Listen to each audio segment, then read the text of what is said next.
Assalamualaikum warahmatullahi wabarakatuh. Selamat pagi, siang ataupun malam bagi kalian yang mendengarkan, dan salam sejahtera buat kita semua. Oke, hari ini materinya tentang harmonisasi hak dan kewajiban asasi manusia dalam perspektif Pancasila untuk mapel PKN. Materi pembelajarannya ada dua. Yang pertama makna hak asasi manusia, dan yang kedua makna kewajiban hak asasi manusia.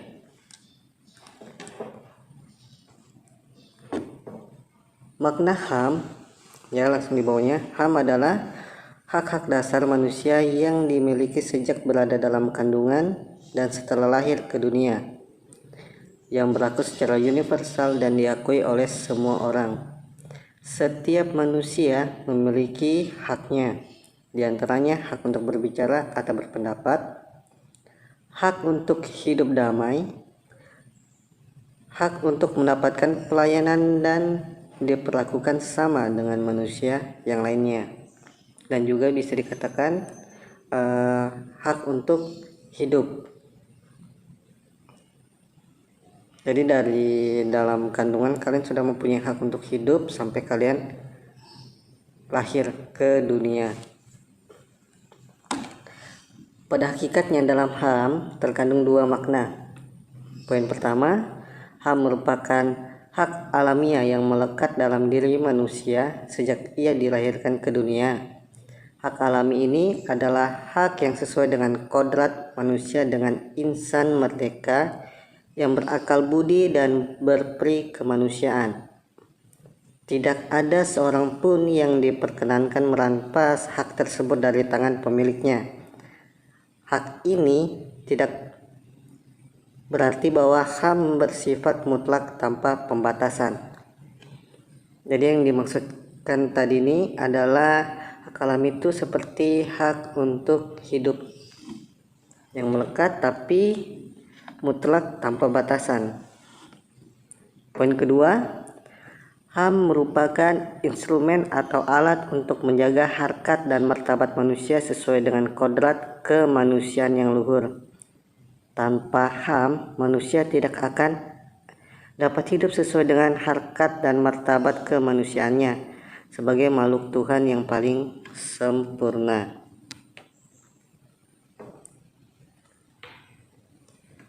Di sini juga ada beberapa pengertian tentang HAM menurut para ahli. Ada beberapa seperti John Locke, Jan Matterson, William Budiarjo, dan ada juga peraturan perundang-undangan yang sudah dibuat oleh pemerintah untuk menjadi dasar dari hak asasi manusia di Indonesia. Itu semua tertuang dalam Undang-Undang Nomor 39 Tahun 1999. Jadi kalian bisa cari sendiri isi dari Undang-Undang Nomor 39 Tahun 1999. Masuk ke ciri-ciri khusus dari hak asasi manusia.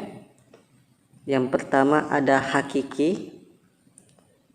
Artinya hak asasi manusia adalah hak asasi semua umat manusia yang sudah ada sejak lahir.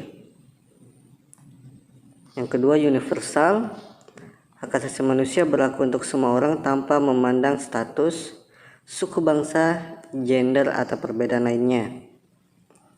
Yang ketiga tidak dapat dicabut.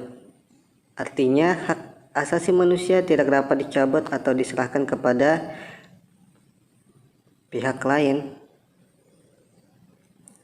Tidak dapat dibagi. Yang terakhir, artinya semua orang berhak mendapatkan semua haknya, apakah hak sipil dan politik ataupun hak ekonomi, sosial, dan budaya.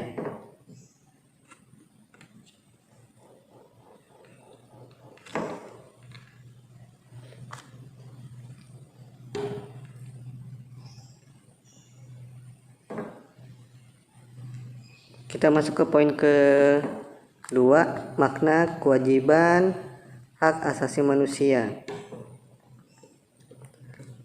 Di sini ada konsep kewajiban asasi manusia. Kewajiban pengertiannya adalah segala sesuatu yang harus dilakukan atau dikerjakan dengan penuh tanggung jawab. Jadi kewajiban asasi manusia dapat kita artikan sebagai kewajiban dasar setiap manusia. Jadi jangan cuma menuntut atau meminta haknya saja tanpa memperdulikan kewajibannya. Jadi harus balance antara kewajiban dengan haknya. Dalam konteks HAM, hak dan kewajiban asasi manusia merupakan dua hal yang saling berkaitan satu sama lain yang memiliki hubungan sebab akibat. Seseorang bisa mendapatkan haknya ketika mereka melaksanakan kewajibannya terlebih dahulu. Dengan kata lain, hak dan kewajiban asasi manusia merupakan bentuk pembatasan atas HAM. Hal ini sudah diatur dalam Undang-Undang Republik Indonesia Nomor 39 Tahun 1999 Pasal 1 Ayat 2. Kewajiban asasi manusia adalah seperangkat kewajiban yang apabila tidak dilaksanakan, tidak memungkinkan terlaksana dan tegaknya hak asasi manusia. Itu bunyinya tadi Pasal 1 Ayat 2 Undang-Undang Nomor 39 Tahun 1999. Yang artinya dari bunyi tadi, kewajiban asasi manusia adalah kewajiban yang harus dijalankan setiap manusia yang bertujuan untuk menegakkan HAM. Jadi seperti sebelum-sebelumnya, tindakan-tindakan untuk menuntut hak asasi manusia itu harus didasari dengan namanya kewajiban asasi manusianya terlebih dahulu. Ketika kewajibannya sudah terlaksana, maka hak untuk mendapatkan asasi manusia itu bisa terwujudkan.